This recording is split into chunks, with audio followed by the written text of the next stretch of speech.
Hi there, this is Joe from ShopTo, and I'm joined by Dan. Hello. And today we're going to be talking about Assassin's Creed in our Assassin's Creed Syndicate review.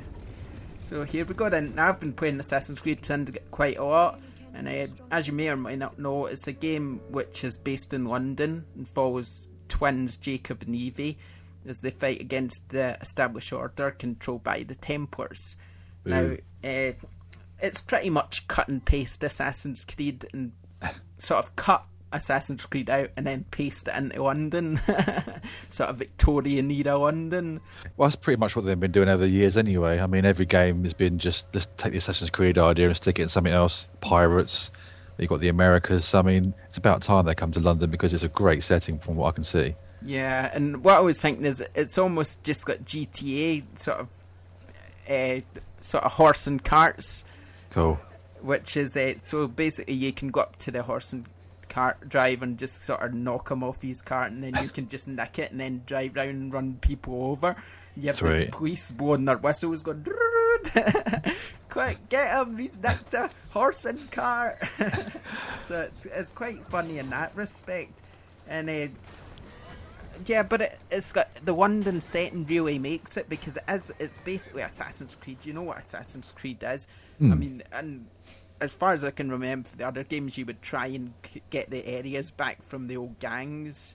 So basically, is it the same sort of pattern as before? You find a higher point, you look around, and then you can sort of use your eagle power or eagle vision or whatever it's called, isn't it? Where you then pick out new areas and then can venture around. Is that the same idea again? Although you can just venture around as much as you want. You basically have the map by pushing down on the sort of trackpad on the PlayStation 4. You have the whole map and it's all red. And then you have certain tasks where you'll complete each task and then the area will suddenly become clear. And then that's you took control of that again.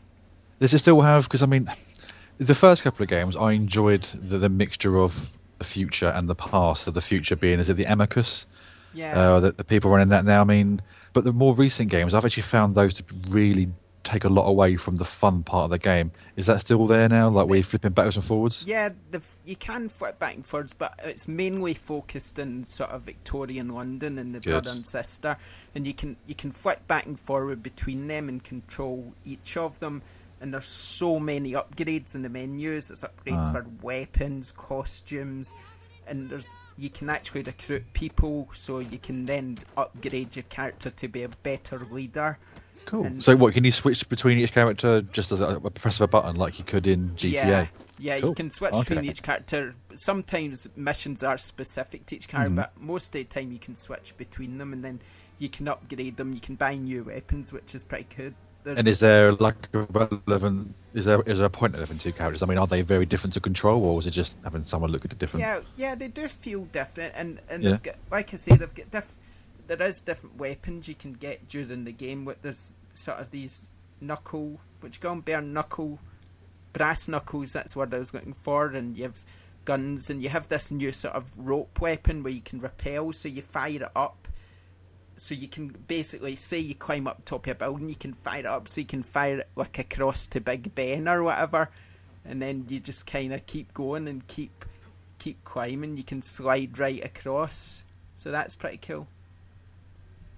Another good thing about rappelling is you can actually assassinate people. So say you're sort of way up in the air holding on this rope, you can then jump down and assassinate them from the rope. Cool. Which is quite cool. It's a very big area as well. It's absolutely huge, and you can get around, like I mentioned, the horse and carts, but you can get around on trains, and you actually have a train that's your den. So you go back to that, and then it goes round London. I mean, all the games in the past have been about the free flow, the parkour style, and the way you can like infiltrate crowds and blend in. Most of the time it works well, but there are some parts like where you climb in buildings and things, it does get a bit frustrating, and I think this rappel thing seems to have sort of covered a lot of that. I mean, do you feel like you can like freely run through the city unhindered now? Yeah, definitely. And also you can there's parkour chases on train train tops as well, so you're running along trains fighting, and I really like this rappel thing though. It's brilliant, especially when you stand on top of Big Ben doing your sort of synchronise, which is quite cool. But yeah, I mean, absolutely brilliant game, brilliant. I mean, I can't speak higher enough of it, but Mm-hmm. And this is a big bar. Right. It does have bugs. No way. For an Assassin's Creed game? It's got some... one major game-breaking bug for me was I was in the train and everything just went black. Right. All of a sudden, all I could see was the icons, and I was thinking, no, maybe the train's going through a tunnel or something. Because everything was black. Are we going through a tunnel?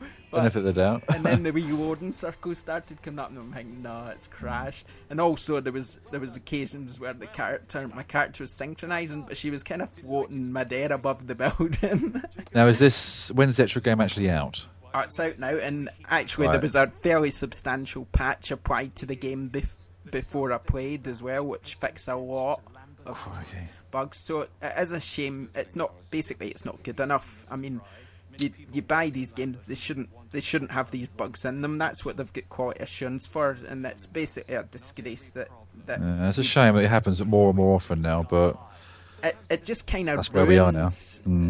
The fact that this is a brilliant game otherwise. I mean, look at the damage it caused the other Assassin's Creed game.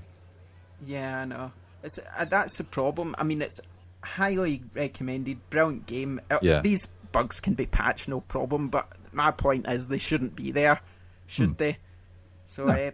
But yeah, highly recommended game, so I'd suggest you go out and buy it anyway, because it is really good, and the London setting just really makes it, so don't forget that you can order it from ShopTo now. And thanks for joining us for this review, and we'll see you next time. Bye. Bye.